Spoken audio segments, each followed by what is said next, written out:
আপনি কি বসে বসে ইনকাম করতে চান? তাহলে পুরো গল্পটি শুনুন। একজন সফল ব্যবসায়ী ছিলেন। ব্যবসা করে তিনি অনেক সম্পদ অর্জন করেছিলেন।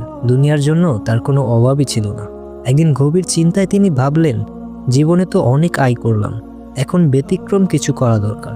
তিনি তার বাড়ির সামনে একটি বিশুদ্ধ পানির কল বসালেন এবং লিখে দিলেন, তৃষ্ণার্তরা এখান থেকে বিনামূল্যে পানি পান করতে পারেন।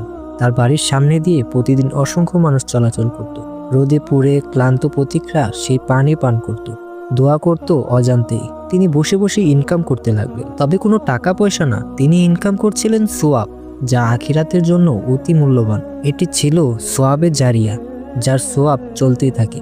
আপনিও চাইলে পারেন একটি পানির ব্যবস্থা, একটি গাছ লাগানো, একটি কোরআন দান, একটি মসজিদের সহযোগিতার মাধ্যমে এই ইনকাম করতে। শেষ কথাটি শোনার আগে চ্যানেলটি সাবস্ক্রাইব করুন। দুনিয়ার আয় একদিন শেষ হয়ে যাবে, কিন্তু আখিরাতের আয় কখনোই শেষ হবে না। আল্লাহ আমাদের এমন কাজ করার তৌফিক দিন। কমেন্টে লিখুন আমিন।